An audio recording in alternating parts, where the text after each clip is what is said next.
Oh, yeah. Peace, and black power to the family. Y'all already know what it is. I'm Rebel with a cause. And I'm the brother Ken Waddle I Kill. And this is Rebels Roundtable. Rebel Vision Television. Like, comment, subscribe, hit that notification bell as well. Yeah, and leave a comment. Everybody comment us. Not in the chat, but in the comment under the video. Right. If you're listening, everybody put us. Just put us in the comments under the video. We're going to start making everybody do that. That's what's up. Woo! We got a big one tonight. Oh, yeah. Yeah, got a big one tonight, man. What we doing? Hey, man, we got the brother, Melvin Farmer. You know, quadruple OG. That's right. You know, an activist, author, and a gang interventionalist. And we also have Barbara D. Gaskins. She's from North Carolina. She's a certified re-entry specialist. And we also have the brother Ayatollah Lamar. Word up. He's also a gang interventionalist. So yeah, and we're gonna talk about the federal gun laws and the injustices of Black people in America, man. Yo, I read Ayatollah Lamar is the oldest active Pyru. Yep. Him and you know, of course they from LA. You know, him and the brother Melvin. Yes, sir. They was there when the Bloods and Crips was first formed. You know what I mean? So yeah, so now they gang interventionists, community activists as well. You know what I mean? So they out here doing something positive. I checked them out on a few podcast shows. You know what I mean? And I like what they doing. So yeah, it's an honor to have them brothers on the show and the sister as well. You know what I mean? Yeah, no question. Let's get it popping. They all in there. Let's go. Straight to it. Let's go.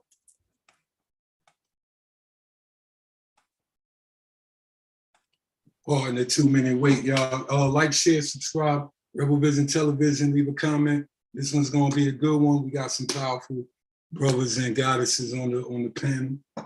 So sit back, relax, and catch a contact with us. That's right. Hey, how y'all brothers and sisters doing? Peace, Goddess Gaskins. Hey. Oh, I think you muted. Yeah, she muted. Yeah, the goddess is muted. Peace and blessings. Peace to the goddess. How you doing, sister? Nice to meet you. Doing well. Hope you all both are. Yep. Hey, you got the brother Ayatollah Lamar. How you doing, brother? How are you? We Salute. Good. Much respect. That's right. And we also got the brother Melvin Farmer. And like I say, I've been talking to the brother Melvin for the past few days, ever since last week. It's an honor to have you guys on the show. Believe me, we appreciate it. And you wanted to talk about the conversation, the federal gun laws, and also the injustices in the black the black community as well. You know what I mean? In America, to be honest with you, know what I mean? The injustices be going on since the beginning of the time, since I could remember. You know what I mean? And before then. Even before then. That's right. Well, we're gonna get Mr. Farmer on in a second. He's in there. Yeah. But we just started our page, so everybody's not too familiar with you guys. Could you guys just give a brief introduction of yourselves? 1 minute, you know. Yes, sir. Yes, sir. Oh, I'm Ayatollah Lamar out of Bompton, California, the oldest living Pyru. Grew up in the system, did 25 years in state prison, out activating, trying to create new wealth lines for Black America, like we were talking earlier about the injustice of America. I mean, that's been going on. We fought in every war shed blood, lost lives, and out of 50 states, we ain't got one. So Right. we're trying to turn this around. And God told me one time that Black people don't want to be free. We just want white people to like us. So I'm trying to change that motive. Yes, sir. Let me ask a quick question. What is the part of America that we do want? Is there any certain states? Well, actually, we don't want no. I'm doing the gang truce. I'll tell you a little bit about getting some land. We ain't gonna want to be around nowhere where that Peckerwoods ain't anyway. The purpose is just getting the land to be landowners, right? And we had the gang truce in the city of Compton. I got Garth Brooks to donate $1 million to the gang truce for the city of Compton, right?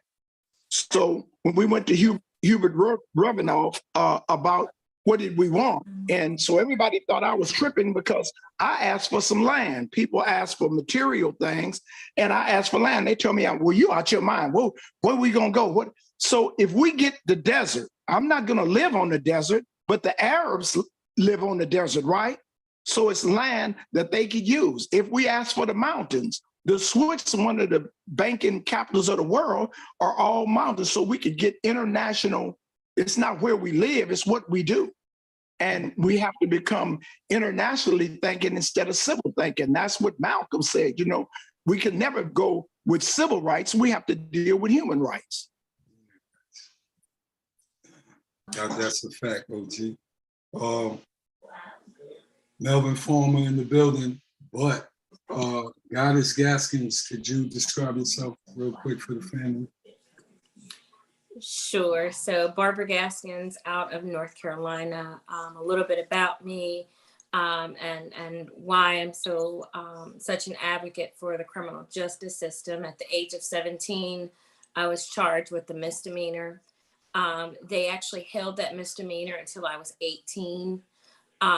You know, after getting the misdemeanor, after understanding, you know, that I did wrong and tried to move forward, I since obtained a bachelor's degree in behavioral science, a master's degree in criminal justice. 2 credits shy of a second master's in special education with certifications in response to interventions and emotional behavioral disorders. I found out, of course, that was still not enough to kind of move forward from my past. And so, you know, since then, I've been a strong advocate in criminal justice or with the criminal justice system. I'm also a nationally certified reentry professional, and I'm an author of 2 reentry manuals, one of which we're in discussion of adding it into North Carolina prisons. And I'm also talking with DOJ to see how we can implement access to the books in BOP. Powerful. Don't worry, we gonna vote. We gonna vote for you. And former congressional candidate for U.S. House NCO3. Oh, beautiful, beautiful. You running again? I am. You know, what I found out as, you know, just being Black in America, you know, when we look at it, we have to sit and ask ourselves. I ran as a Democrat, but we really have to ask ourselves, what has either party given us? Or, you know, how have we benefited from either party? You know, Right. Our hoods are still the same. You know, Yeah. Everyone has gotten something. Every population, every culture has gotten something except us, you know, and they use our backs to receive what they've gotten. And we're still forgotten out of that equation. Yeah, that's a triple fact. Speaking of triple OG, Melvin Farmer in the building, co-founded at A-Trade. Hey, how you doing? Can you hear me? Yes, sir. Yes, Okay, how sir. you doing? My name is Melvin Farmer. I'm a farmer lifer from California, the first to ever be released up under the California 3 Strikes Law and reversal in 1998. I'm an author of the book, The New Slave Ship, A Ship That Does Not Sail. I'm a political consultant. I've been in political campaigns. In fact, me and Marv are advisors and consultants and community organizers for Barbara Gaskin's campaign in North Carolina, where we feel that the voting population in the whole Southern District at a 48% rate, we think that we need to increase the participation in the South and let them know that their voices matter. Also, I deal as a credible messenger. Me and Marv are the first credible messengers west of the Mississippi in the history of the prestigious Credible Messenger program, where we deal in restorative justice and redefining the community. We also believe in economical empowerment, affirmative action. We have another umbrella organization called the National Alliance for Affirmative Actions, where we take it to them with the pen. We lobby for laws, and we try to give back and create opportunity. We deal in financial literacy. We just come off tour with our gloves up, guns down, youth crime prevention program, where we went on a 8-state tour, 9 cities, and Marv and them just come back where they were honored our program to be one of 2 picked at Florida to attend the Mayweather fight, where Mayweather personally greeted our youth and another youth in Sunrise, Florida.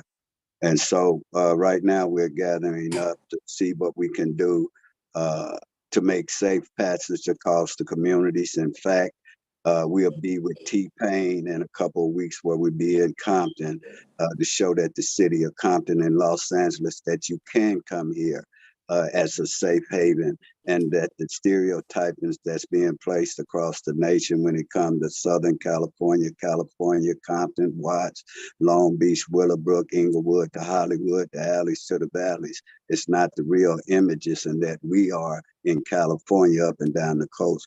We're doing things to help unify our community that is otherwise being drowned out by social media.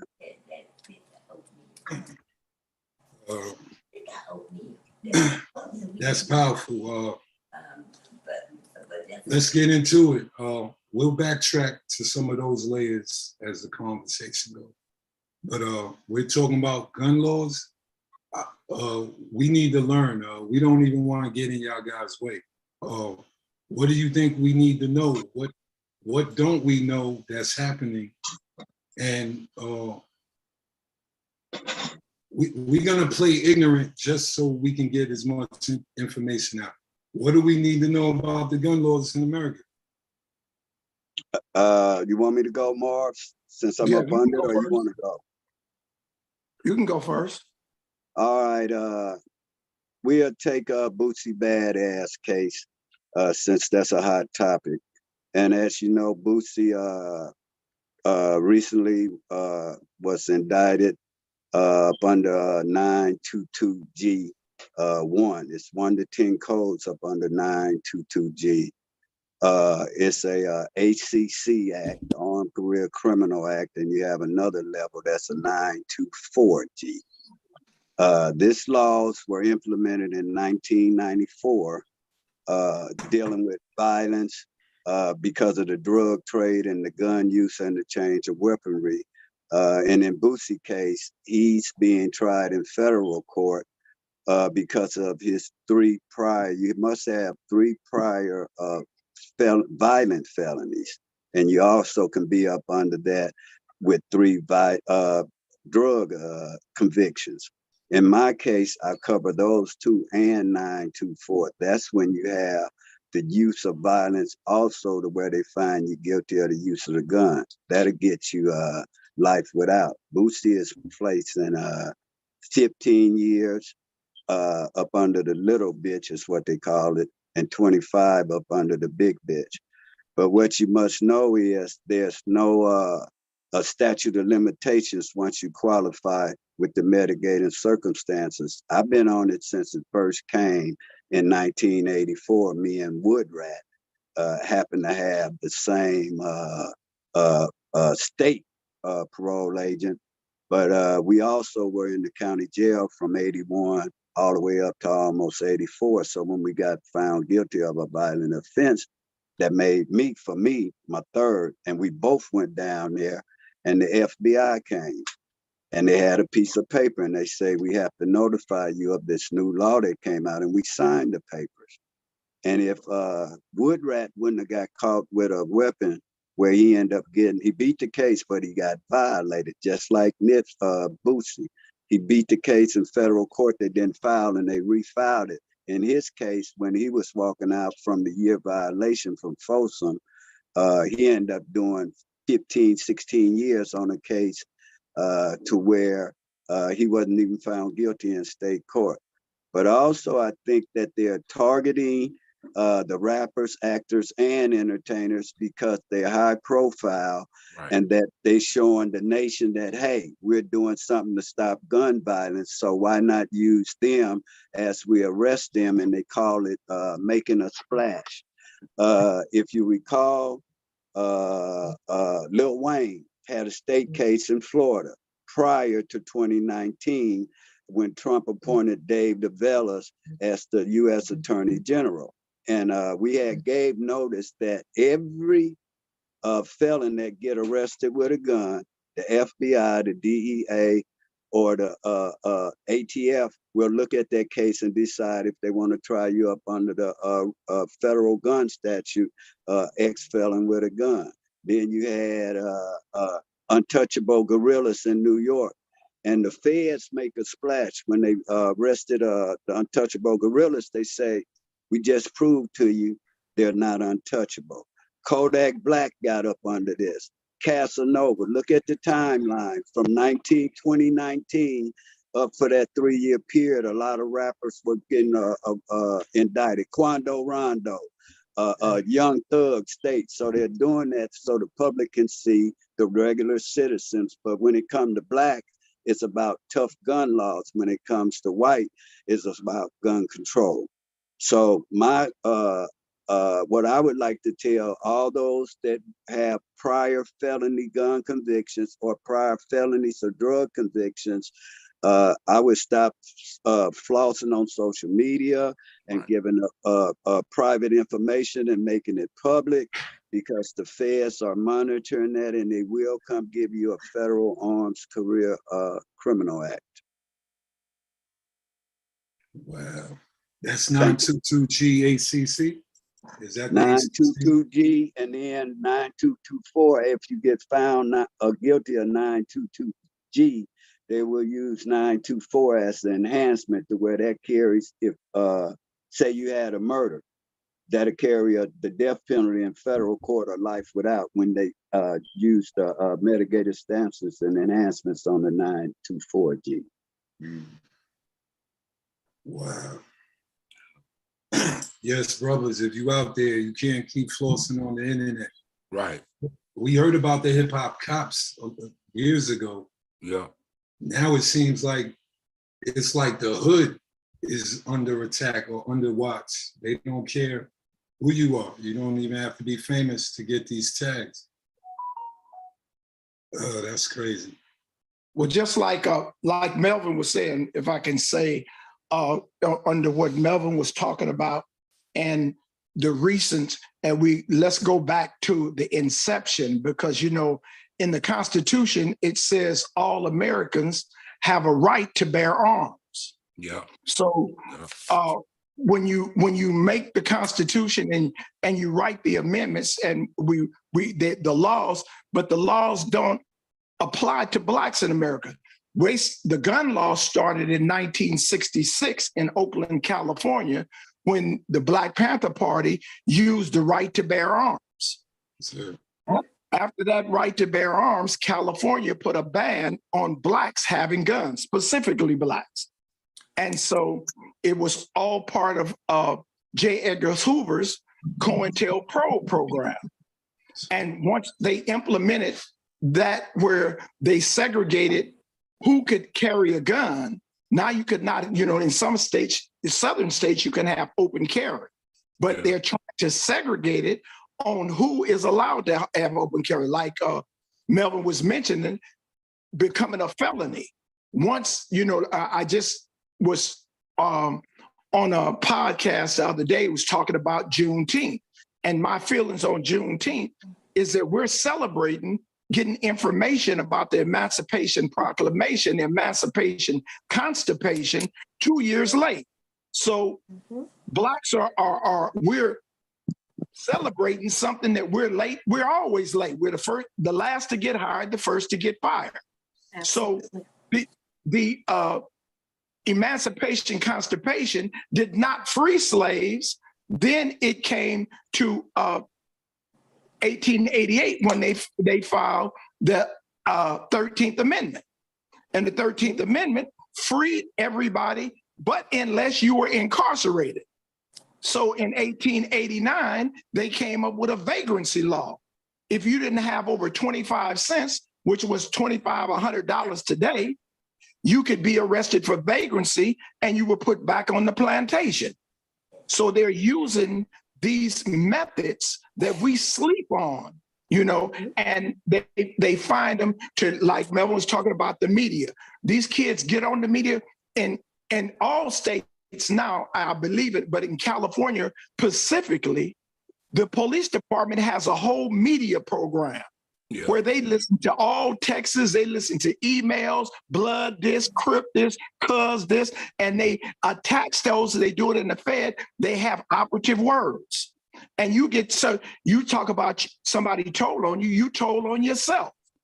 And Melvin was saying that in 1968 in the Feds, the federal came up with an amendment called Operation Safe Streets for any known felon or gang member in possession of a weapon that wasn't made in his state is interfering with commerce, and you can get up to 35 years.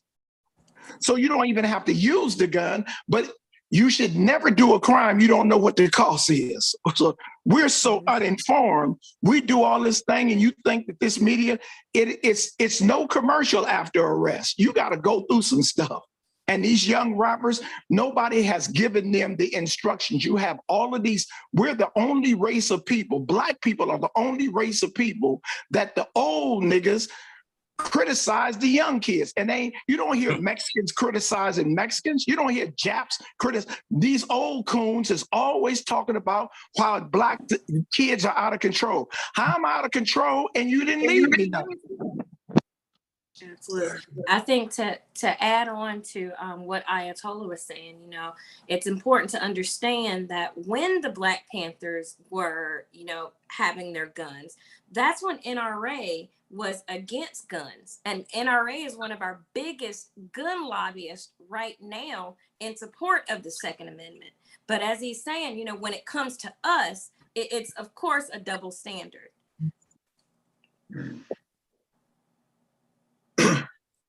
So let me get this right for what you just said, Goddess.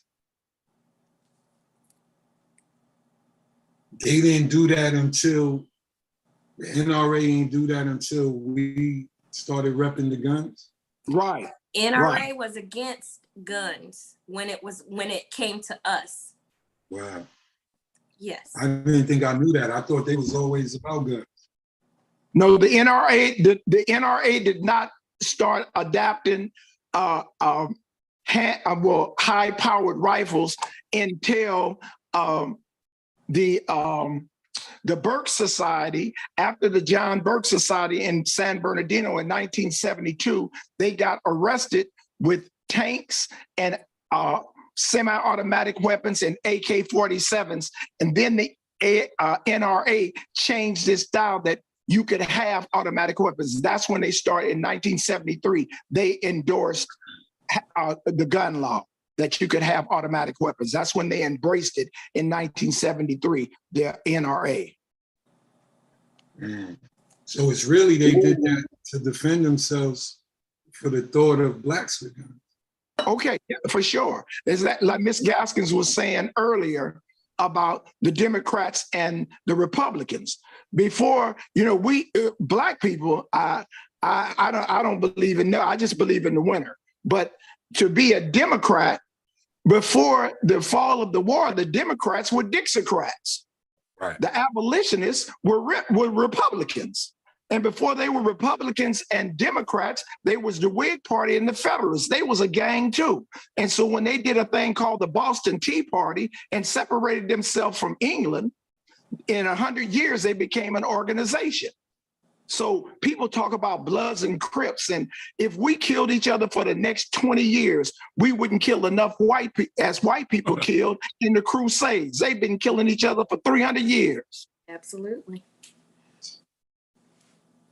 But that's off topic. But about guns is always good for them, but it's never good for us. Mhm. They see you with a phone in your hand and they'll shoot you 30 times, but a white boy kills 9 or 10 blacks with an AK-47 and they take him to the hamburger stand. Mhm. So we can't ask for anything that we won't do for ourselves. Like I said, we've been in every war since the landing of the Plymouth Rock, and we fought in other countries, but we'll picket and pray for ourselves. We never fight for ourselves. We stand up, we march. The George Uncle Biden, Biden just passed a law in September the 22nd, 2021, to make the Emancipation Proclamation Juneteenth a federal holiday, right? In September 2022. But he never said a word of passing the passage of the George Floyd Policing Act in February of the same year. He didn't say nothing about that, but to keep Negroes happy and let us cook barbecue about being 2 years late, we can celebrate, huh? That's crazy. So we don't demand anything. We beg for it, but we don't die for it. Is it because we keep running after the Democrats? Because they kind of did black people politically did black people the worst over all of these years, and we still kind of run under the Democrats. I know we run under anybody that hate us, Mhm. but each other. And I'll say when it comes to that, like when it's time for elections, that's when you see them. Like, and I think as Black people, like we understand how Republicans feel about us, but on the other end, the other side will love on us, and like Ayatollah said, you know, we just don't want to be hate. We want to be liked by them. And I mean, at the end of the day, as I had told you before, I did run, and if you I found out that so many so-called Democrats had been voting Republican ever since that they've been able to vote, but they still have a D behind their name. That's right. Okay, this might be sidebar, but what do we do if we're not Democrat or Republican? Do we create our own party? What would that? Why do we think we need white folks' acceptance to be free? Sorry. That's our biggest problem. All the Black people that we have in the sports world, why don't we have an all-Black team? We are too scared to be independent. We want to be dependent.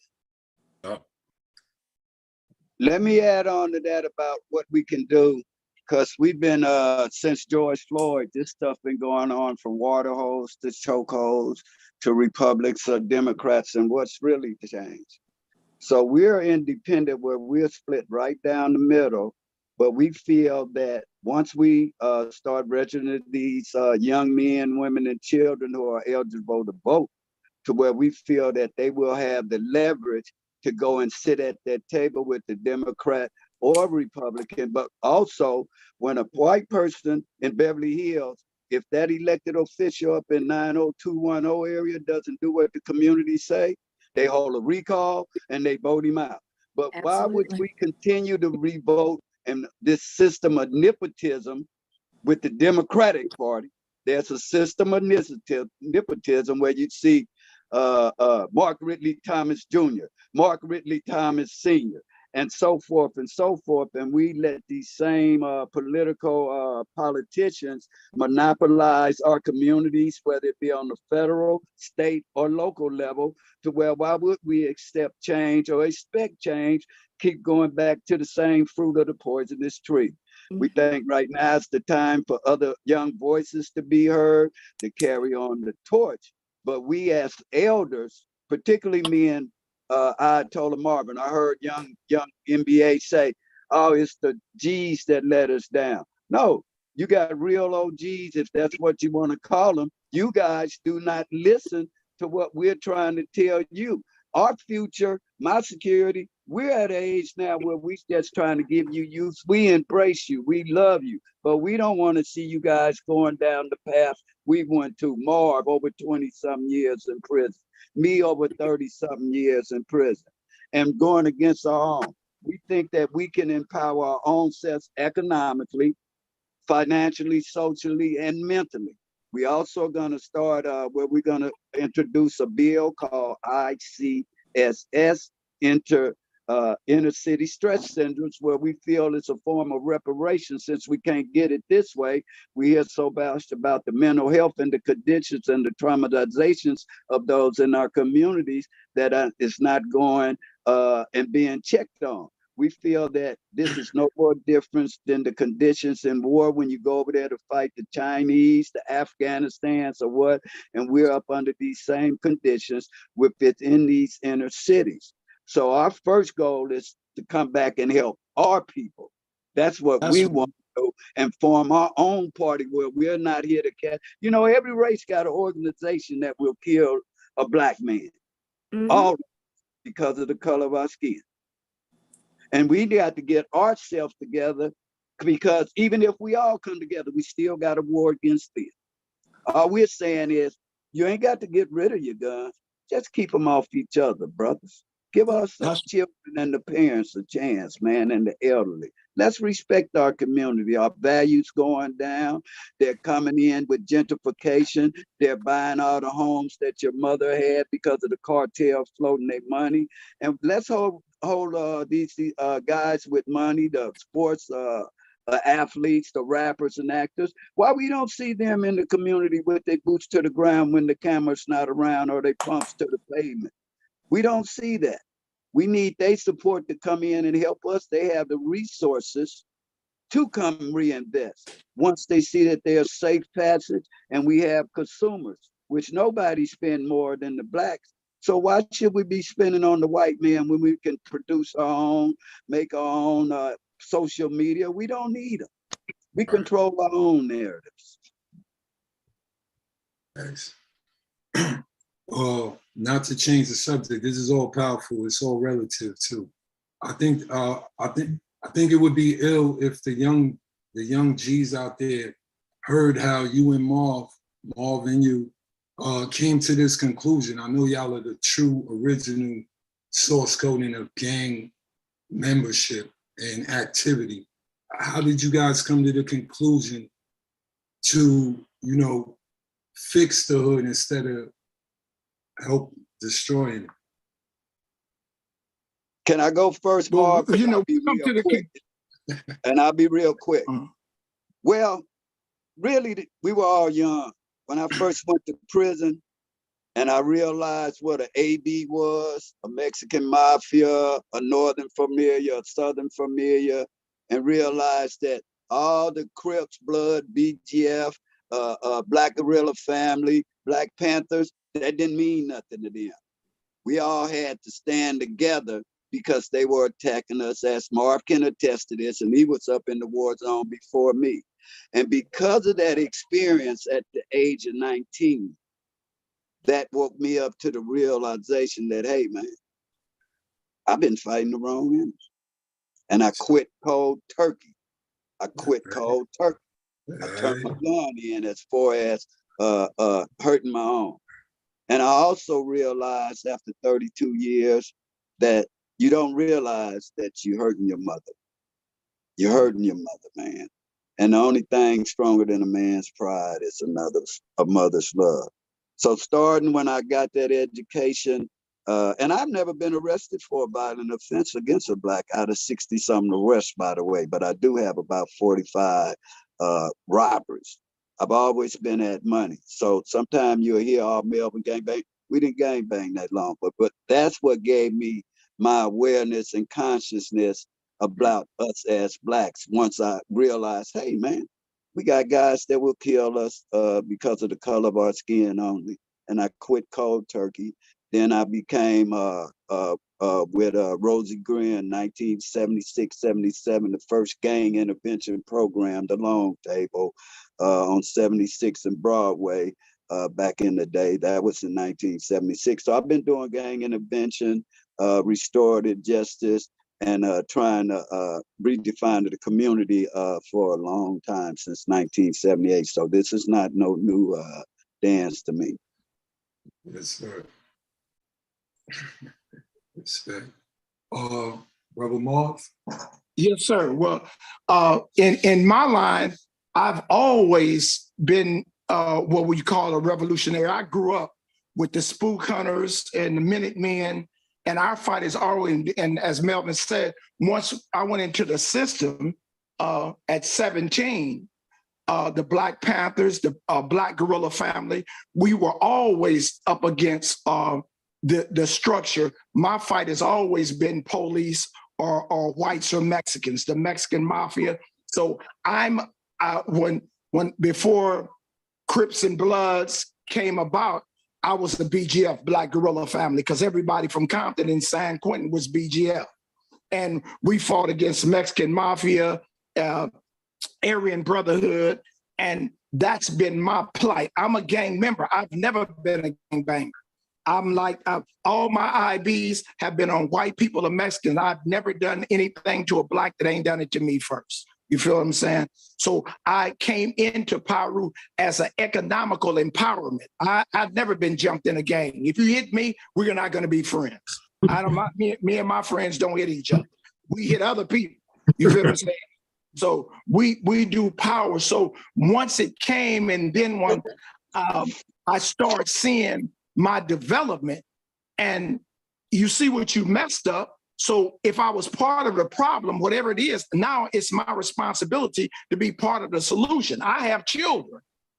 I don't want my children misinterpreted or misconceived about what their blackness is and what their manhood is. To be a man don't make you, anybody can shoot a gun. You dig what I'm saying? But the biggest thing, I remember a man told me one time, he said, Marvin, you ain't gonna do nothing but make the graveyard and the undertakers rich. The quickest way you can hurt a man's feeling is be successful. The better you become, the worse he becomes, and he will kill himself. So that's, I'm trying to do. President Barack Obama in 2012, made an act called the Jobs Act, and he brought it into law. And he said they had to close the wealth gap. And he said, go tell my people. And he started private IPOs, what is called right now in the stock market, they call unicorn stock. And there's a lot of you just now hearing about that nigga ain't never done that. He empowered blacks so much, but we just looking for a party and to have a holiday and eat barbecue. He made an economical empowerment where every black can be. We have a organization called the Black Unicorn Factory, a private IPO.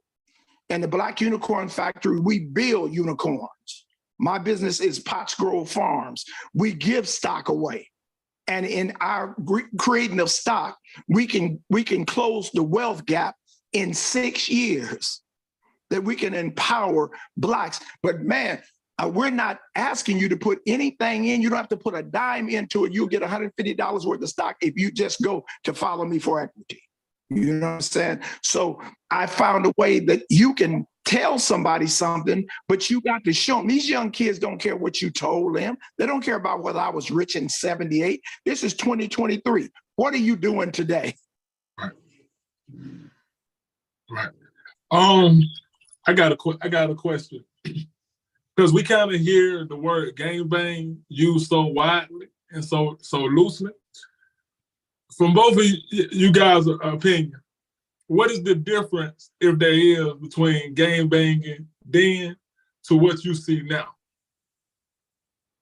I'll let Marv, I'll defer to you first because you was in it, your era, and then we'll go like that. I'm after Marv. Well, gang banging, the first initiation of gang banging, it was one group of young kids going into another neighborhood and ravishing it, you know, and the banging it began and it was just fighting. It came to another situation when today they don't even gang bang today. You know, it's straight assassinations. Yeah. So gang banging was an element of one group of kids going into ravishing a neighborhood or ravishing a school or ravishing a party and banging on everybody, you know. So the concept kind of evaporated and up grew another monster that came out of our control, but not just was created out of our control. It was well manipulated by white America.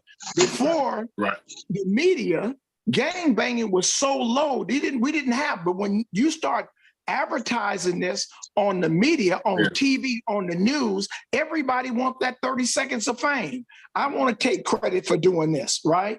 And so it became, to some, you never heard about a high-speed chase before the 90s. You know what I'm saying? That was never, now you hear them every day, because before I go to jail, I'm gonna get my 30 seconds of fame. So gang activity came into where every hood want to get their piece of fame.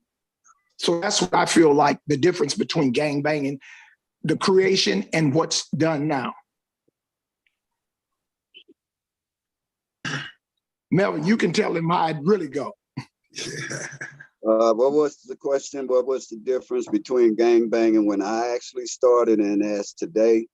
I would start by saying today we see the commercialization of criminal activity where they label them a gang. But have we really looked at the back of the label where it say made in the USA? Right. If you read the label. 1972, I was 14. I was hanging. I was a gang member. I'm hanging around Tookie. By 15, I was an active gang member. But let us remember, that's why I let Marv go. First, we've had gangs in America, whether it's Irish, this country was built on gangsterism. Yeah. Now, in my case, in 1972, 71, there was a void. Marvin said that co-pro-trail, how you say it, Marv? Contrail or whatever. COINTELPRO. Right. COINTELPRO. They infiltrated the Black Panthers. Those are organizations which we do not have and need back today. They are the blueprint for this revolution that, like they said, it really will not be televised. It won't. So in my era at 14, 15, 16, we were naive. We didn't have nobody to say 50 years later, that's an OG. Especially on the west side in 69, 70, 71, we were basically in LA being shipped from the east side of Los Angeles to the west side, where you could see Tookie at one end of the park and the white Catholics down playing croquet at the other end simultaneously. There was no projects. We had home. And by the way, let's kill that myth about the two-parent and single-family home. Tookie had a two-parent home. I had a two-parent home. I watched my children, but they didn't know we were sneaking out the window. And by the time they caught on, it was too late. It was too late. So I think that youth of today are being deceived by Black exploitation back like in 72. Here come Charleston Blue. Come back Charleston Blue, Superfly. All these things, drugs aren't new in this America. It was $50,000, $75,000 a key back then. But who at 14 or 15 gonna know somebody back in the 70s? So now we see the exploitation on social media. That's another area that needs to be addressed, where what is the accountability for the contents that's being shown to our youth, where our parents are letting their children, letting the internet be their babysitters for them, where they're not monitoring what they see, they're not using their discretion in what they see or caring. So we're also trying to start back Major League Baseball in the inner cities because of the lack of Black participation. I'm with the Doc Ellis Foundation, where we'll be at Pittsburgh honoring Doc Ellis because he's from LA and I grew up with him. So we're doing a lot of things socially and economically where we're putting our boots to the ground, as I said. We're not here to globalize or to try to talk as though we have bravado. We're here to try to give information that could keep youths and others from going down the same path that we went to, because as Marv said and Barbara said, those that are closest to the problem, we feel are closest to the solution. No, but that's real, because it's like there's a difference. And like I said, I think also the word OG get thrown around loosely, but if I said it's a term of respect to you all, and it's you come with solutions. So most youth don't hear solutions. They just hear talking heads like the ones that's on the internet that mostly blame the people, or they're blaming side effects of white supremacy, but they'll never blame the cause. So most of them don't even know how to really identify a culprit. And like you said, it's always blaming the mother or blaming the single family, and that's just not what it's about. So when we hearing people like you, this is what's needed, because these are like real elders. Another question I would like to ask you, okay, you said at some point you realized you was fighting the wrong enemy. What was that defining moment? Was it a book you read? Was it just a No, split? it was an actual encounter. What actually was it? Well, you know, the trip for a young group of men, 14 to 19, particularly on the West Side, because we were integrating. We had cliques. Tookie had a gang called the Outlaws at Mount Vernon way before the Crips even came out. He had that in 69 somewhere in junior high. So the moment that I realized it was my first time, Mumpy, it was me, Bumpy, Guy Walker, Russell Capers, Kenny Robinson, Donald Ray brother, and we were all first timers in prison. And when I get there, this is how powerful it was in prison. And Marv can attest to this. The BGF, the Mexican, the Black Guerrilla family, as far as the Blacks, they worked in all the offices where they could dictate you getting transferred. So I first hit Soledad Central in 79, and I wasn't there but no more than a week. And the BGF had sent down somebody to hit a police in Soledad coming from San Quentin. And he went and hit an officer named Ernie. But Ernie had been bringing in, at that time, a little bit of weed and drinks for the inmates, and they hit the wrong one. And he was white. So when we go on lockdown, this was back in the days, Marv, you remember when you could have a stereo, carpet, and everything in your, and I hear a song blaring out the tier, money, do, do, do, do, do, do, do. And you could have your rebel flag, and I didn't know nothing. And soon as the door unlocked, the whites and the ABs attacked the blacks behind the BGF and the Black Panthers hitting them. And from then on, I had my friend out of Compton that got killed in Palm Hall. I was there when the Corcoran murders occurred at Corcoran from 88, 89, 90, when they were sending us out there to go to the shoe programs, and then killing us when they would let the Mexican mafia or another gang and knew it was a war. I was, when they started the 180 prisons, that's the half of a prison where it looked like a fishbowl, and they killed Omar, who had went back there. Marv No Knocker, Cecil, and One Eye Omar, and them real BGF Crip killers, real Crip killers, real ones. And they killed Omar, not One Eye, another Omar, brother out of Oakland, where he had got caught stealing only some bread, Marv. And they took him back to 4A at Tehachapi when they first opened it, because I was the first to parole from there in about 85, started 86. And they killed him. So my awareness to my people and what I need to do to try to help and bring back, I've been doing it. And that was my first realization that, hey, man, I've been fighting the wrong cause. And I just changed my life around. And like I say, contrary to what others would believe, I've never been arrested as far as any violence or any murder or any of that against the Black, period.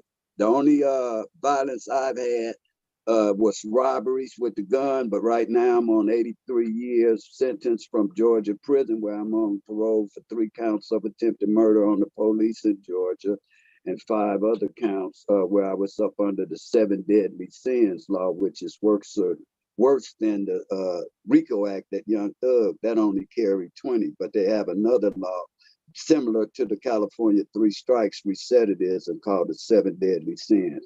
So as we said now, I've been on parole. I got arrested 2010. I did 4 years in Georgia chain gang.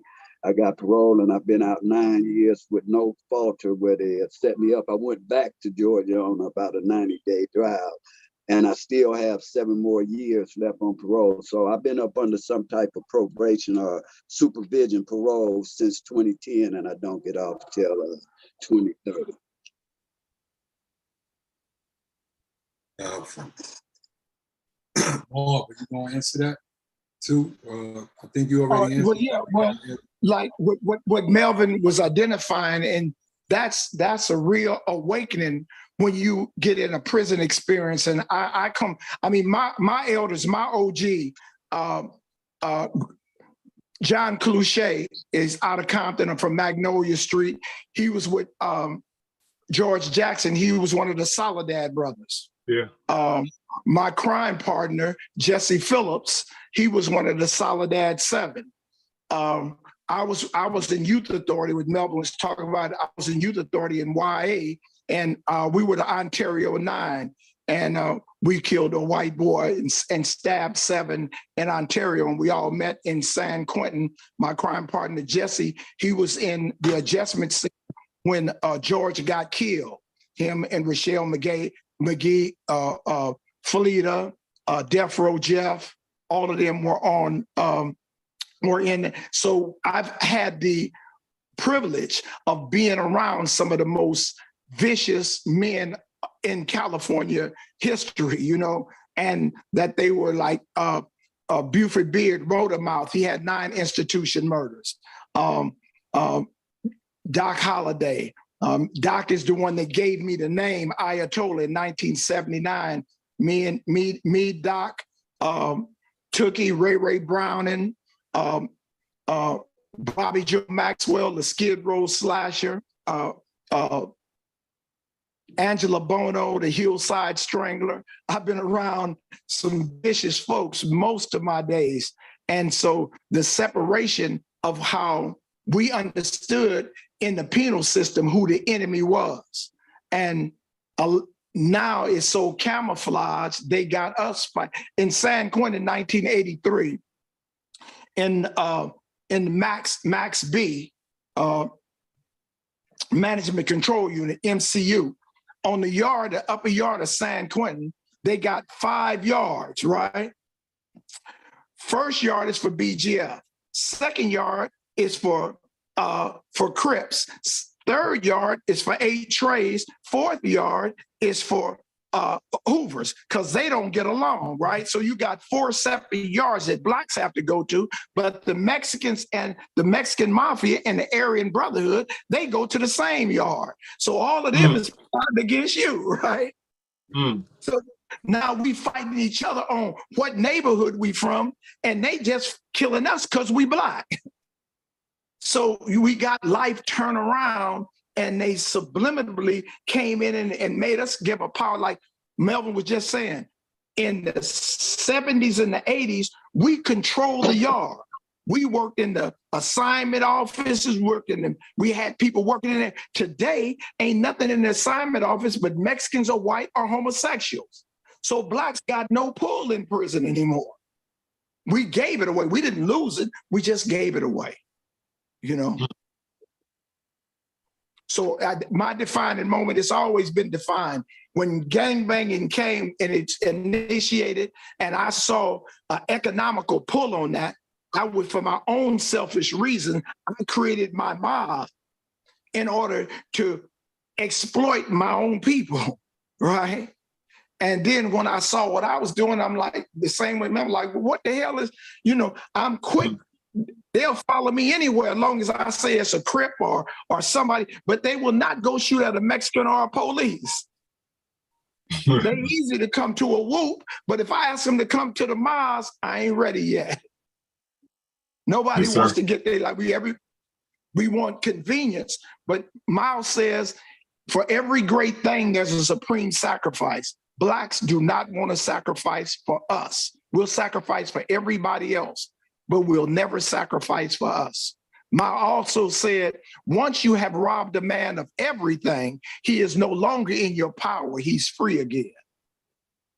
Hey, I want to ask Barbara Gaskin again about a little bit about what she do.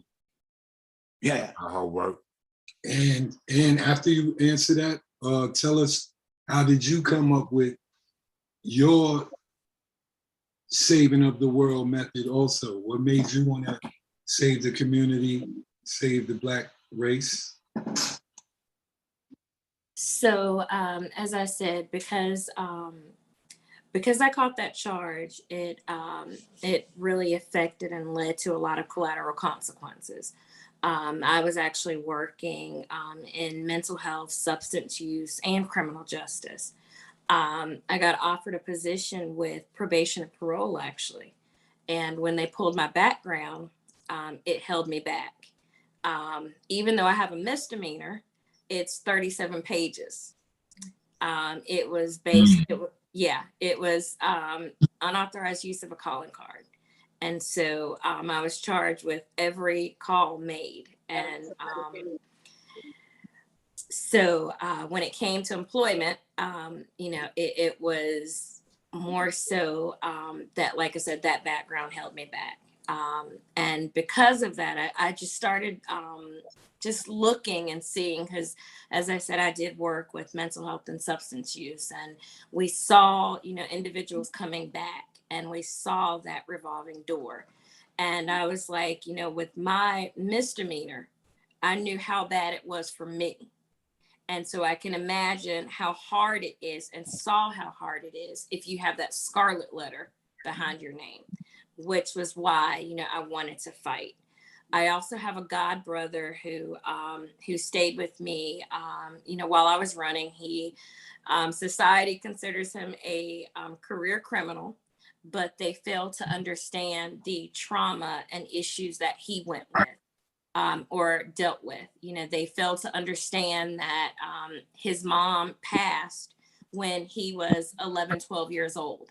And so, he, as any child would, was seeking inclusivity and seeking, just to be accepted.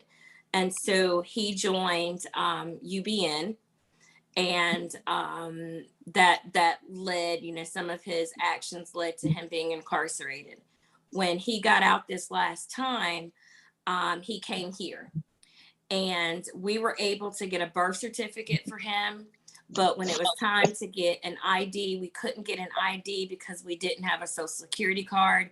We couldn't get a social security card because we didn't have an ID, but we had employment lined up for him.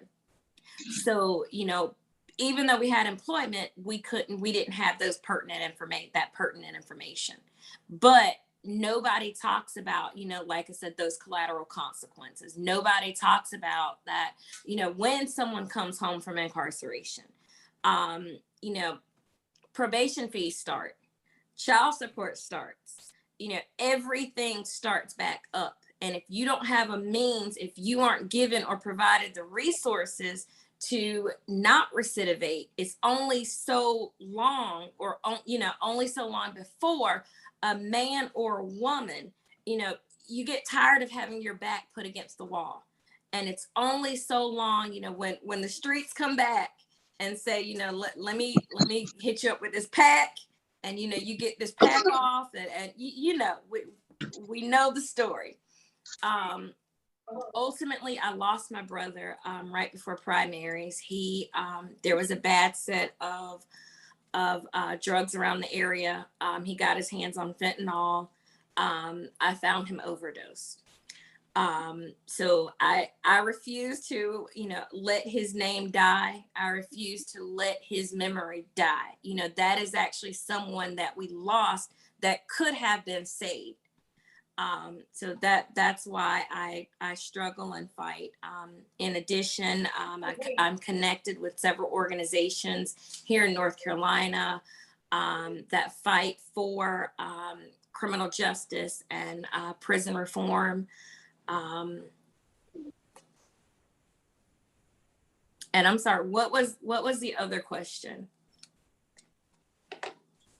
You pretty much answered it. He wanted to know what you're doing now, and I wanted to know how did you get to that point. Okay. But say your brother's name. Nairobi Blow. They called him Black in the streets. Oh, damn. Salute. Yes. So, and I'll say I've written 2 reentry manuals, one of which we are working to get inside the prisons. And with those manuals, it provides, you know, the resources prior to even being released. It allows an individual, you know, a fighting chance, because so many of us, when we come out, we don't have those resources. And going back into the neighborhoods, you know, that we come from, you know, without, you know, actual resources, it's hard. And no one is talking about that. It's a fact. We got other brothers on the show. Any brothers on Knowledge or John? I think they now there. Any of y'all got any questions for the panel before we just keep going? Yeah, I don't have any questions for the panel. I was just, you know, I had looked up Melvin Farmer. I actually seen his video before. You know, just pretty much, you know, the struggle of dealing with the system and dealing with our people. But what the other guy said, Maury, is true. Black people don't want to, they're not willing to die or sacrifice for the cause, you know, but they will fight each other, but they won't, you know, fight no one else. I tell the young people sometimes they be out here doing crazy stuff. I said, you mad at your brother or your friend, but you never want to go say anything to the white man at all. And therefore, you know, I don't know, you know, what it stems from, which I do know what it stems from. It stems from them not liking each other or hating their own skin. You know, the struggle is very real, and we just got to keep building until something cracks, until something happens.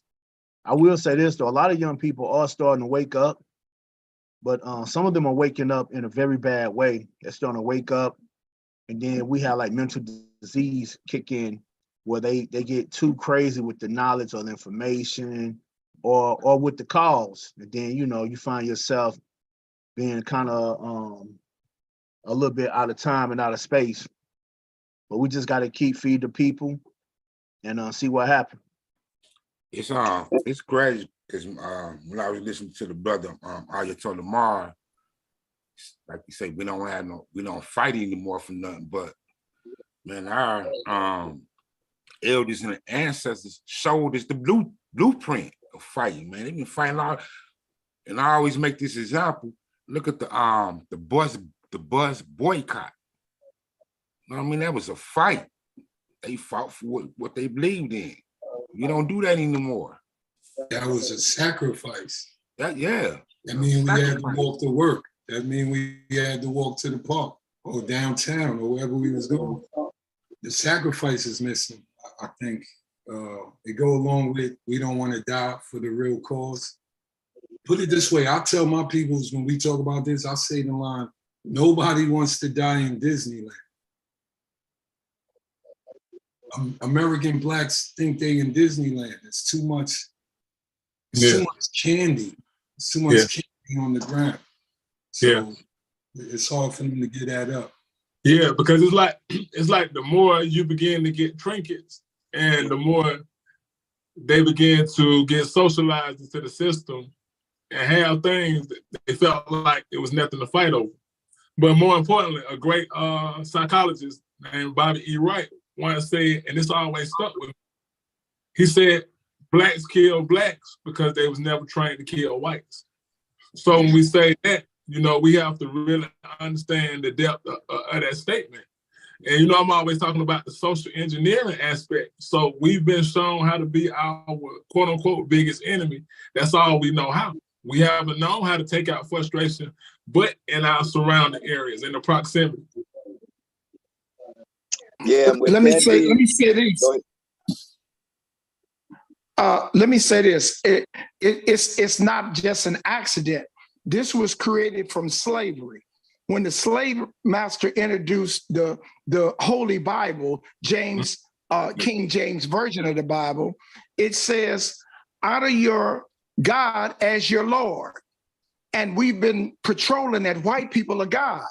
And that black people, you're just a dirty piece of rags. So it started being created in our generational system. And Honorable Elijah Muhammad said it's subliminal seduction. They do so many things subliminally that we get this fear from the womb that our mothers are so scared of us being attacked by white, she'll give you up. And my mother never took me to a bank to rob it, but she would always make sure I went to court. Yeah, that's something right there. Also, that's something. We scared to fight, and when we see things in the public, instead of saying something or doing something, everyone is pulling out their cell phone, videoing. You know, it's been turned into seem like a lot of people have a lot of schoolwork assignments, but they never really want to get into the real schoolwork. Everybody want a video with their phone, or post it, or something like that, instead of stopping it. You know what I'm saying? And by stopping it, if a situation is happening, you know, ask questions, get into that situation. You know, I was headed to work one day to my warehouse, and I saw a guy jumping on his girl at the bus stop. I pulled over. You know, I believe if I wouldn't have pulled over, he would have just, you know, whooped her, and the girl was holding the baby, which was his baby, and he was just hitting in the face. The bus driver didn't say nothing. People on the bus didn't say nothing. I was on the person said something. You know, but we gotta take that initiative. You know, sometimes you gotta go off feeling, and sometimes you just gotta do it. And you know, people think it's a quick fix, and it's a big difference. You know, when water spilled, you can clean water up, but we also have to say it like Marv said. So when I say it's very hard to clean up blood, it leaves a stain. And that stain go back to slavery, not just today. We've always had murder. Yep. And now I believe that when it comes to homicide now within these marginalized communities, because over the 50 years that has taken place in Compton, so we're a little bit more, not advanced, but we have more experience to where we're Marv and me. Y'all don't know what it is to be a real OG, an opportunity giver. You don't know what me and Marv and others, not just us, but let me tell you what OGs go through. Most of these youth, I speak for me, and Marvin can say if it's the same. I doubt if it ain't a family or a youth that get killed or anybody where Marvin doesn't know they family, whether it be the grandson, the niece, he's gonna know something. And Marv could get calls. I get calls from parents all over. Hey, Melvin, my true story. They just killed my husband, 3:05 in the morning. Where I'm at, the girl come in screaming, they just killed such and such. They just killed such and such. I thought she said my mama was dead. And I jumped up.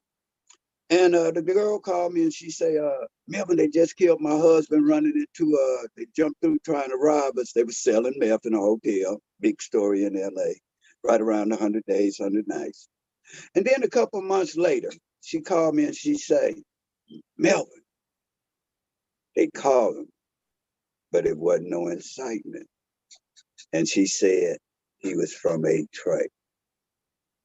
Took him. Granddaughter, Bonnie called me a couple years ago. Melvin, they just shot at Tookie's grandkids, 2 of them.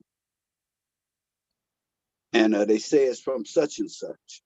But she called me because this is intervention, what you won't see or hear about. That's why I said it won't be revolutionized or televised. These are the type of things that save lives, that me, Marv, and others do behind the door.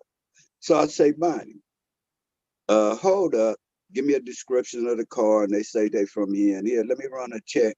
I call her back and I say, it's no car like that. And I say, I know how these guys get down here. First of all, they barely got enough gas to get there, let alone run around and chase somebody. I think these guys shot it out a different set's name. And I can say on my word that I don't think they did it. And because my word was put on it, nothing didn't happen. Because if that would have got out, it might as well been a back to a war like Nipsey Hussle, the rolling 60s and the 8 trays, which I refer to as the Hatfields and McCoys, to where people can understand. And then I can go on with all type of stories where it's not just me, Marv, Skip Townsend, Bernard Cooper, those that do intervention and prevention that are in LA. And we have credible messengers, King Tone, Ayatollah Marvin, Sean Stevenson from the Black Philly Mob, Jeff Fort, Larry Hoover organizations. He said Rodney Brown and Ray. We just got a vast network of people that you will not see. Their boots are to the ground and their voices are silenced where they're doing the work behind the scenes. And we want people to know, we hear so much this slander and saying another name. And I hear people when they started out, they were saying, fuck what I say, watch what I do. Well, that should apply to us. Match up with us on all these shows where they're talking this shit like they king shit a turd island.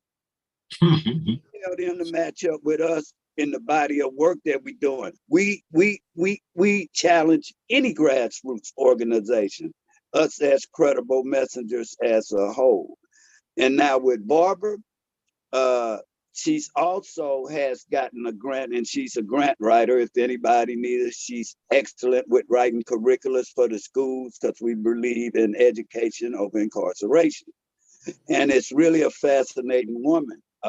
I've listened to Barbara's voice, and I felt her voice needed to be heard, so I inboxed her, just like I did Charleston White. I Marvin. I feel that all of them voices need to be heard because I believe just because an elephant has the biggest head in the world, that don't mean he got all the sense.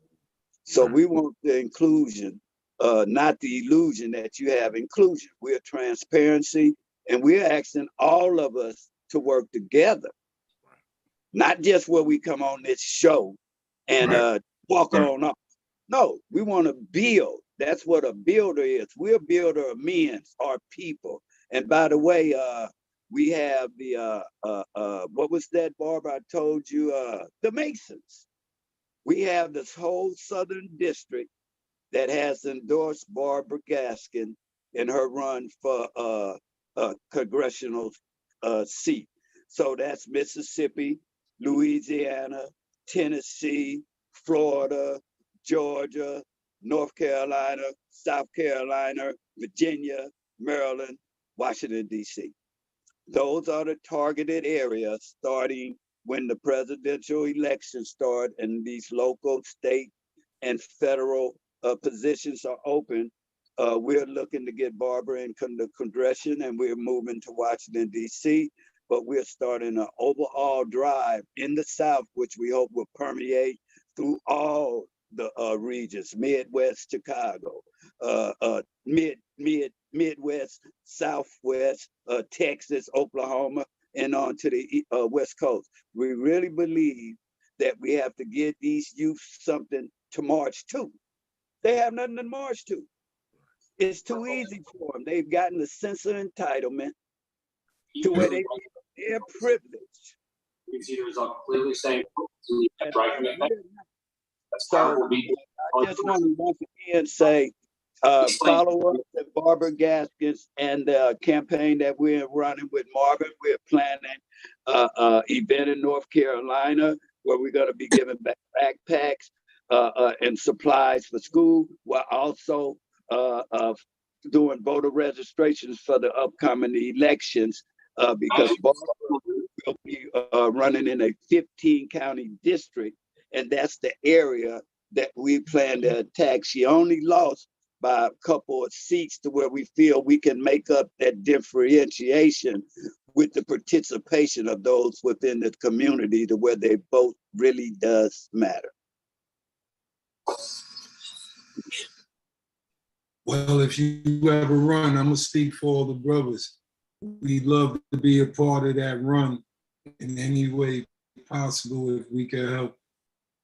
As soon as you announce that you're gonna run again, we'd love to help in any way we can. Yep. Real talk. And we'll also give everybody the number where you can contact Barbara or me or Tola and others, because we have other events to where what we're doing, you can simultaneously, and we can start getting what we need in America, structure. We need structure. And we're trying to create a structure to really give back to our community and to serve our youth and the elderly and guys like you guys. I'm proud. I hear you all say you got jobs. I just got my first job where I was damn near too old to work and too young for Social Security. I was stuck. But I went to school at 65, learned to be a tax preparer after never being in a class since the 8th grade. So we also are experts by experience. If I could go to school and learn and become a taxpayer, I just went and got my first time getting, I don't even know what they call it, when you get where they don't took the taxes out. And you don't work because they laid you off. My first time, yeah. I just went and filled it. So these are the type of things where if I can do it, other ones can do it, to where you can change your life around. And at the end of the day, hard works, nothing comes easy. And we just want them to walk a righteous path, bro. To lighten it up real quick, let me just throw this in, because I do want to know this. This is sidebar though. Y'all from the dirt in LA. Did y'all respect Tupac? Marv? I don't know. Marv froze. Well, with me, I knew Tupac when he was coming through, when he was with Humpty, then when he was just a dancer, because a lot of people don't know I've been in hip hop with Michael Conception, probably arguably the biggest and most powerful influential record label on the Grand Jury Records. So I've had relationships with Tupac back when he was with Jada Pinkett, when Cross Colors was out, and I followed his career. And back then, that was a Compton blood thing. And a lot of times, we wasn't closest to the problem. So if you wasn't really gang banging within the industry and wasn't in Compton, where you might can run across them, because very seldom he'd be on the West, I had no problems with Tupac, his music, what he represented. You know, I stayed in my lane. We was doing what we was doing, because at that time we had MC Hammer, Above the Law, Humpty, Young MC, Dr. Dre did the front side. We all in the same gangs, and him and Michael Conception rapped on the B side. We had Tone Loc, we had Jewel, we had Michelet, we had Above the Law. Who else? We had all these artists that's the equivalent of Dre, Lil Wayne, when we made We All in the Same Gang. And especially at that time, we were talking about the same thing as we ask now, the contents and the lyrics in rap. We've been in, so this is nothing new to us. And then when Lamar Lubin, that's the lead singer for Dirty Rotten Scandals, and Barbara can attest, is that my boy Barbara, my boy that say this is for the homies. Yes. Oh yeah, yeah. And so we've been around, I've been around hip hop, DJ Premier, African Bambaataa, and so forth, all from that. So I've never had no hatred toward anybody that's getting money, and particularly in the hip hop world. It didn't affect me. I was getting my money a different way.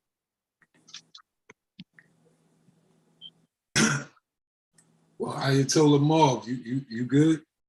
Yes, sir. The question was, did y'all respect Tupac?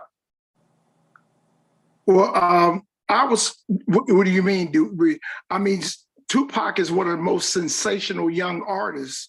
It is, putting it in the stuff that he went to. He grew up in royalty, and he grew up knowing the revolution. So he came out of, his little notoriety came out of Compton, out of a death row.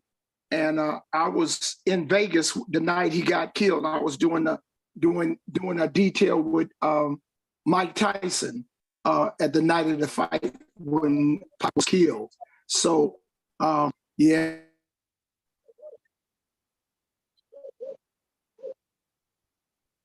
Y'all know the FBI was gonna hate on this. Come on. Stop messing with the internet. Oh, man. Kimwater, what do we do? Do we send him the link over? Ramifications with people to order to maintain and demand respect. You had went out and went in. I told you. Oh, excuse me? You had went out, you froze up. Okay. No, I was just saying that respect is commanded, and that for the accomplishment that Pac made, I was explaining that I was on the movie Gridlock with him, the last movie he did with Tim Roth. I was on Mike Tyson detail the night that Pac got killed. I saw him just before he left the dressing room after the fight. And that through these things, bruh made a great impact. He's making an impact even in his death with his music right now. So yeah, for the lyrics and for the things that he explained and the way he put out, he was a lyrical genius. You got to give it to him. And White America always subsequently killed the ones that really do anything. Pac, when they started Rock the Vote, he said, Pac had to die when he announced to White America that just went double platinum. I got 10 million sales. And if I can just have one person change their mind, I could create a revolution. And he started Rock the Vote. And after Puffy them got on Rock the Vote, but after Pac got killed, you never heard about Rock the Vote anymore. So we're in North Carolina, August the 26th, we're doing a picnic on Rock the Vote. So we're bringing back, getting Bloods and Crips and deal with the unheard citizenship and bring them to the power, because the vote is power if you know who to vote for. And how the only thing that's wrong with voting with Blacks in America, we don't make our politicians accountable for what they say about us. They get up there with White America and they never come to the hood. So they say stuff where we need this in Compton, and you've never been to Compton. If a Mexican say some shit about Mexicans, somebody in Mexico gonna get killed. So it's accountability. If some of these coons had to realize and see some of their kids hung up on clotheslines, they wouldn't be talking shit about, Al Sharpton got $5 billion. What has he done actually for Blacks in America? But go to the Hip Hop Awards. So that's just me. Ah, man, that's what's up. August 26th, is that for everybody? That's for the vote of Barbara Gaskin. Yeah, it's for everybody Black. I don't need no Peckerwoods. I don't need no Mexicans up in there. We need I'm sorry, y'all, but I'm unapologetically this Black. is the language. That's what we're about, man. Please. That's what we're about, straight up. Please. So we go to Cinco de Mayo, but we're not invited. So Right. August the 26th, it's a Black party only. If you come in, you're gonna feel uninvited. That's right. Well, What city in North Carolina? Barbara, I have to tell you that. I'm from Compton. All I know is it's 10 square miles. So we're working on that weekend. So it would start the 25th, 26th, and 27th is what we're looking at. The cities will be Greenville and Washington, North Carolina. Okay. Are we gonna get to meet you? This is for everybody for us to get acquainted with Mrs. Gaskins? Absolutely. Oh, yes, Yes, perfect. I was 26. Perfect. Yeah, North Carolina ain't too far from us. What about 6-7 hours? Yeah, we could do that quick. Yeah. So that's what we need. We need young Blacks that's hands-on. This is a real soldier. I mean, I met her. I like her personality, and she's not Molly Collie, which she says she do, and she does. So with Blacks like that, once you know they get in office, she has the responsibility for her constituents, not just, most of these politicians run into church and go on all these, and you don't hear from them anymore. But she's, like the famous words of Melvin Farmer, we don't set trip, we set trends. And she's one of the trend-setting politicians I can see. We don't set trip, we set trends. I like that. That's Melvin Farmer, that's right. Quote, that's what's up. Bars.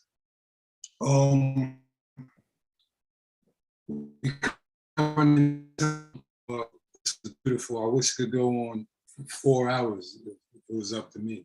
I mean, we don't have to shut it down now. We got a few minutes left. We good. But I want y'all to talk to the youngins, the gun toters, the gang members real quick again. Y'all touched it earlier in the show.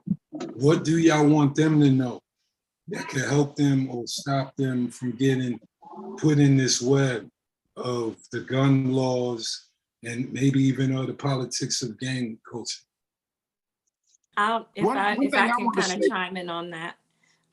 Go ahead. So I'm a hip hop head. I loved Young Jeezy when he first came out, before he became commercialized. And he gave us that street, that the gritty, the street. But then when he had kids, I don't know if you all saw it or remember, he made a statement that he didn't want his son in the street. He wanted his son to graduate. And we as a people have to understand that these artists are just that, they are entertainers. And so many of our kids and our community are trying to live this entertainer lifestyle by trying to act as if those, act like those people that are entertaining us. But at the end of the day, we have to realize they go back to gated communities when we go back to the hood. Thanks. And so we have to understand, like Ayatollah said, we have to understand where our power lies. Our power lies in the vote. Our power lies, when it comes to being on the ground. Our power lies when it comes to going to the school board meetings, to being, at these meetings and at these tables. We have to have our voice heard.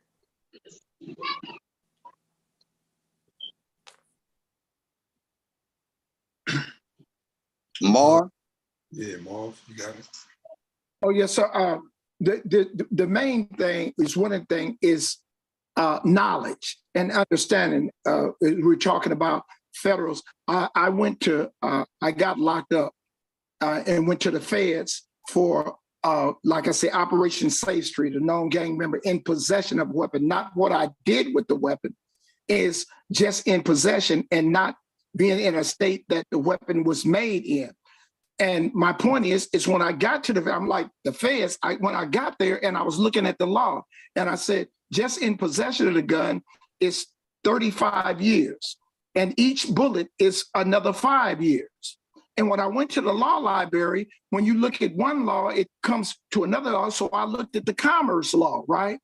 And when I looked at the commerce law, I looked at this thing called computer fraud. And computer fraud, I looked at computer fraud, you can steal up to $80 million in computer fraud, and the highest term is 48 months. But I'm looking at 35 years for just carrying a gun. I'm in the wrong business. I need to start robbing banks. So when you understand what the plague of a gun is, and you can use a computer, you use a computer for every fist fights, YouTube, go into Chase Manhattan Bank, get 80 million. If I get 1 million, I did 25.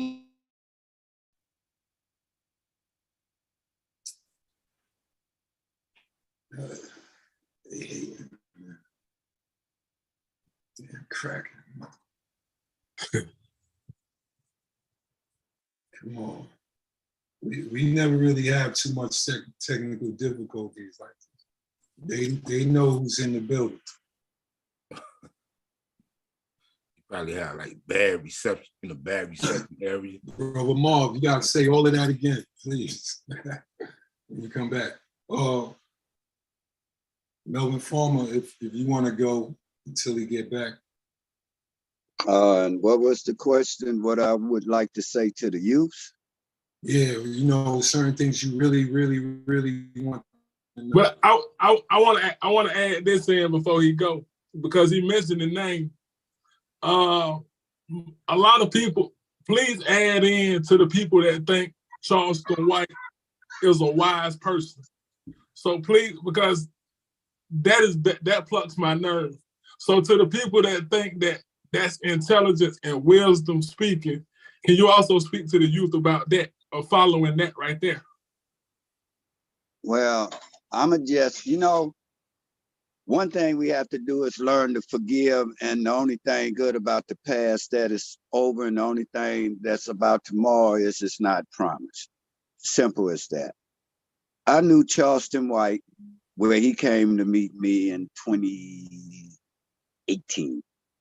Just like Barbara, but in Barbara's case, I reached out to her. He reached out to me. Hey, Melvin, I've seen you on the internet. You're the only guy I know that gang bang. And Will was a former gang member that talked positive, and I just had to meet you. That's how he came at me. All that rhetoric, and I got the video. In fact, it was November 18th, about 2018. That's when he was known as, what was his name? I'll remember it in a minute. So anyway, I took him to Nipsey Hussle's funeral. He got in there through me, where he talked about, oh, I looked at air mist. That's not true. And that go back to also how we need to have accountability, to where it's easy where you only get 1/80 of a story and everybody for sound bites and lights, but they never let nobody else respond to the slander or whatever. So with Charleston White, this is what I want to say.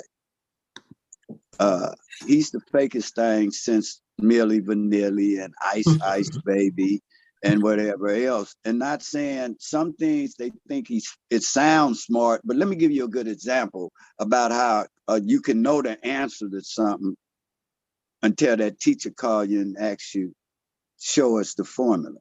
While I was learning taxes, where they had scenarios to where we had to learn how to do a 1099, a 1098, IHSS, all type of 1040s, and they all had numbers: earned tax credit, deduction, non-deduction, and so forth. And so you could skip to the end of the test where the answers say $9,470. And now you're on TV and everybody asking you, well, what do you think of Black Lives Matter? And you say something fantastic. In this case, the teacher asked Melvin, how you get that answer? You're correct. And everybody, yeah, they think I know the answer. Until she say, Now come up here and show us the formula that made it. And I don't know where the 1090 go earn or whatever. So a lot of times when you hear the same things, he said, you know, you're dealing with an audience that basically still believe wrestling will. That's the first thing. That's the first problem. They still believe wrestling real, and you can tell it by the verbal gymnastics Yes, sir. that go on there. And so I told Charleston White, I say, look, you kind of bright. Let's manage each other. True story. Let's manage each other. I got him on shows here. I got him a job. And then he went back and I went down there and we did what we did. And then Marv, and now he's on TV saying stuff, and he always mentioned my name. I was with OG Melvin Farmer. I was with OG Melvin Farmer. At the beginning, me and him was cool. And then, but he's talking about guys he met through me, and he's lying on. That's the problem. And you know, he lying on these cats who I know. The story about, oh, I went over there to the Rolling 60s and they had this in the trunk, or I sent him a gun.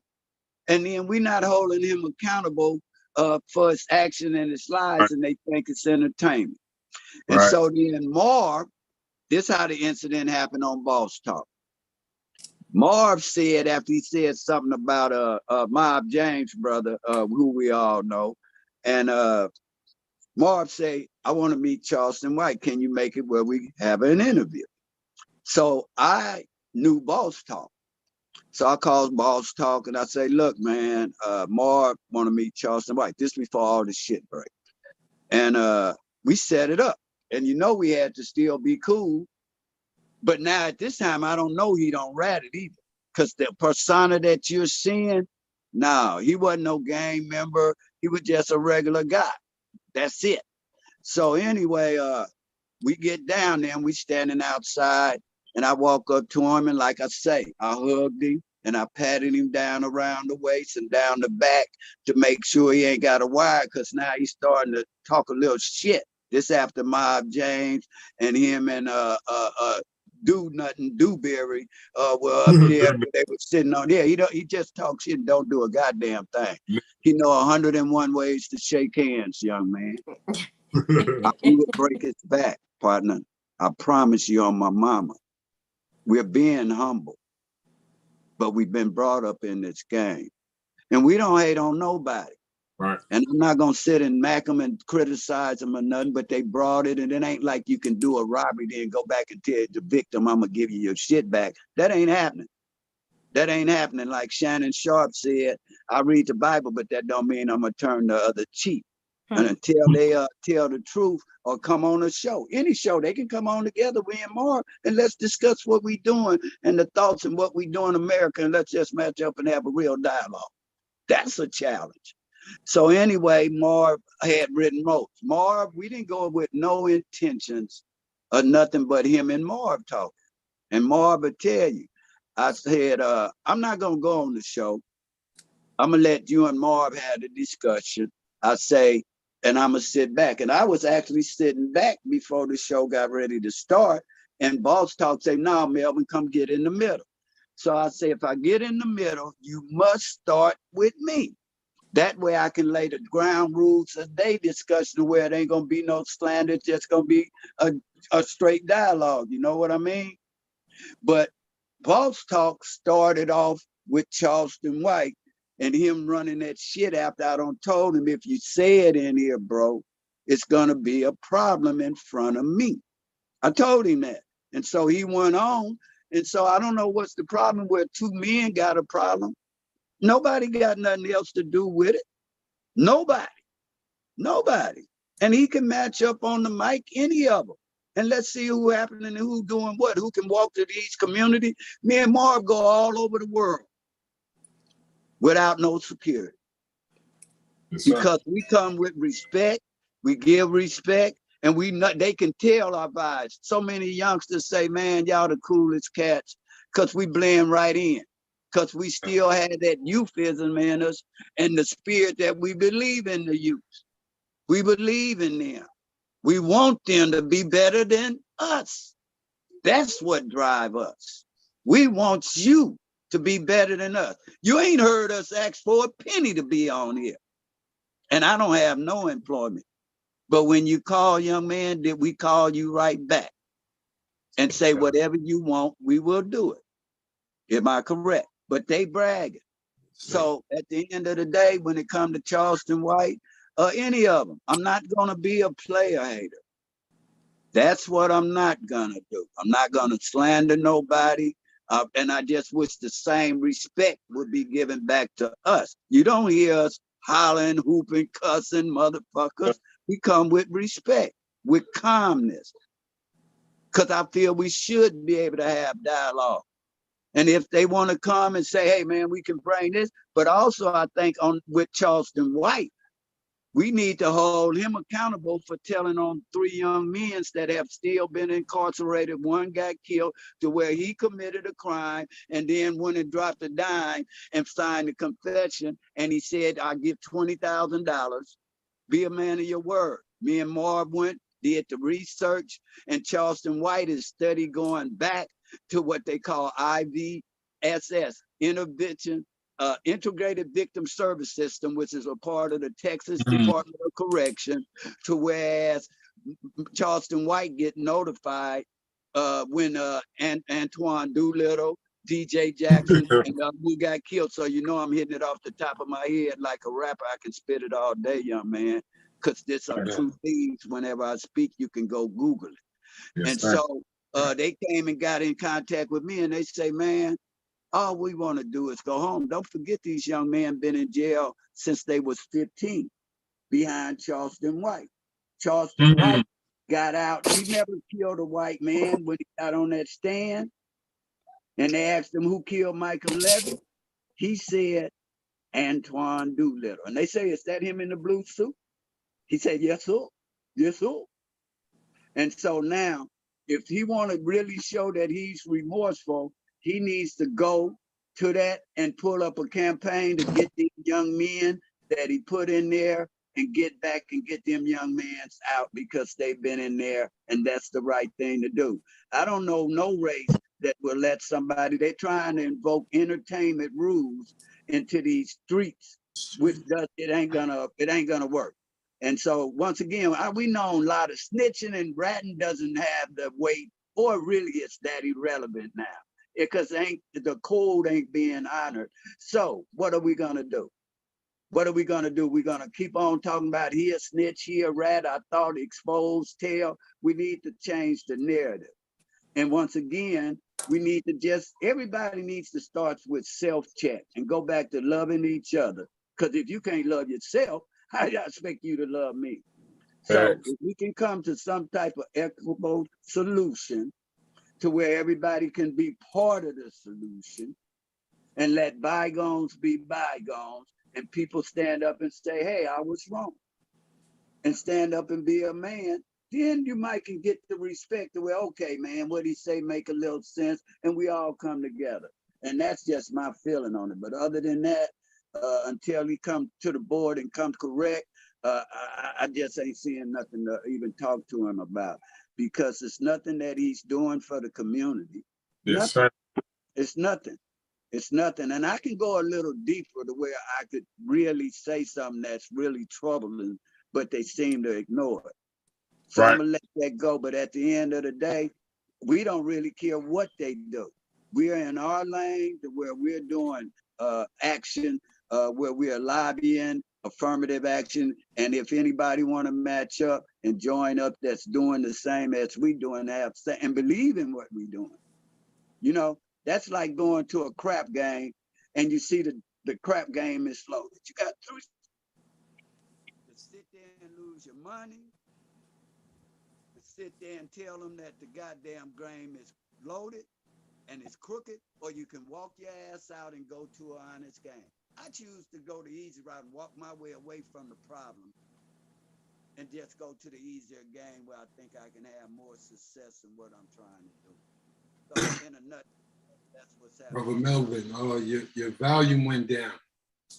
The volume went down. FBI hating all over this. Now? Yeah. Can you hear me? Yeah. Yes, sir. Sir. The last 10, 15 seconds, you were saying. Can you hear me? Yes, sir. Yes. Yep.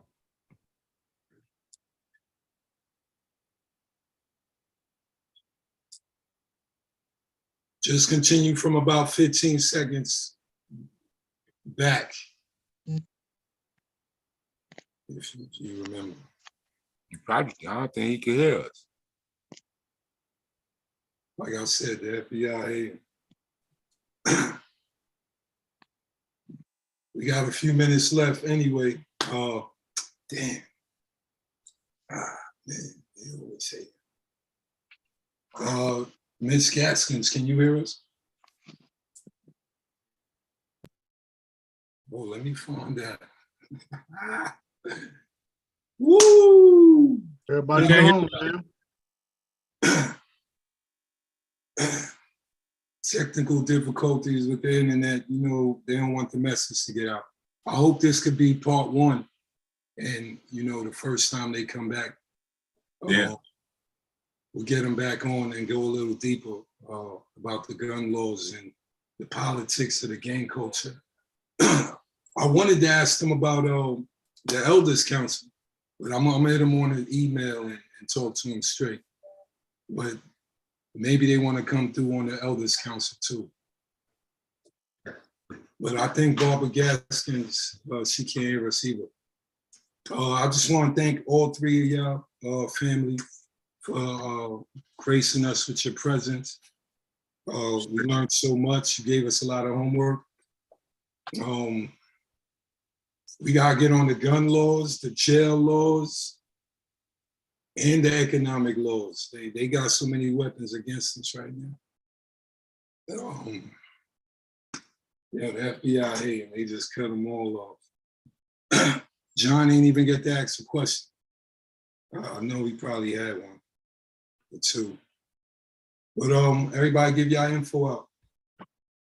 Yo, you can catch me on IG, K.Akil4.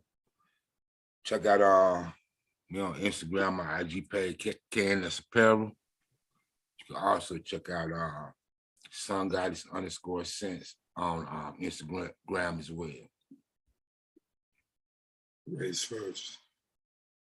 First. Obasi just around.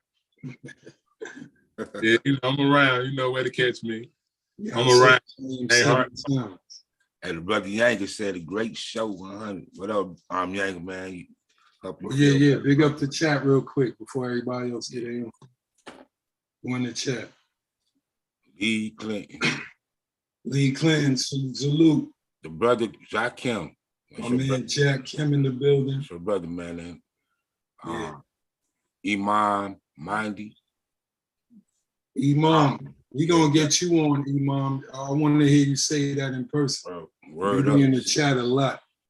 Word up. We got Son the Great. It's respect though. Yo, Son the Son the Otto. Great in the building. what's Word up, up. G? Brother Mike Chambers. Yo, He was all black everything. Word up. All black everything. Yeah, blackish. Yeah. You got JNG.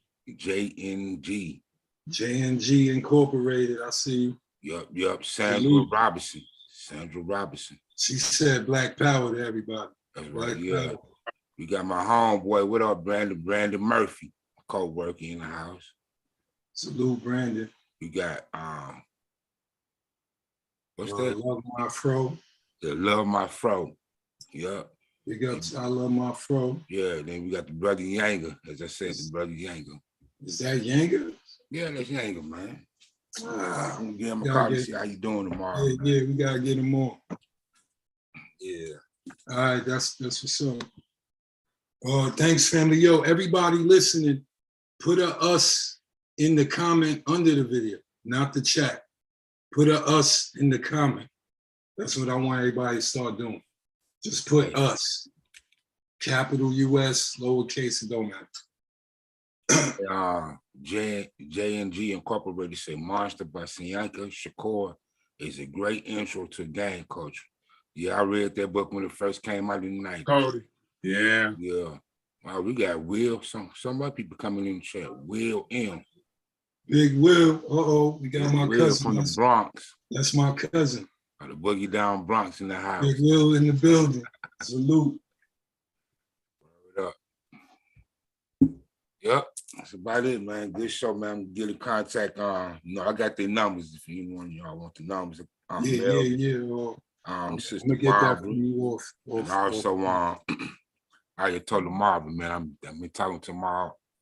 Well, all three of them this week, but I'm been talking with Melvin all last week. I appreciate that, brother, man. He didn't have to come on the platform, but he dove right on in, man. Now, I thought I heard him say they don't like to be referred to as OGs, similar to what Obasi said. It's thrown around so much. There's so many fake OGs. Right. But in the sense of the word, those was two real OGs. Oh yeah, but we They said go. respect. Revolutionaries. Right. That's the beauty. That's the beauty of it. You could become a revolutionary gangster. All you gotta do is get you a name, get your leadership or whatever. That's all we need. And we need all of y'all. We need y'all in this plight. Out against you yourselves in the mirror. We actually need you for the revolution. So think about it. D, you got it. Knowledge, you got it. Vocal dialect, VOKALDIALE LEECT on Facebook and Instagram. Check us out. Man, go check us out on social media. Us. Brother John. Hard Grove. Peace, family. Race first. Brother John, UNIACL Division 421 on social media. You can call us directly 678-631-9404.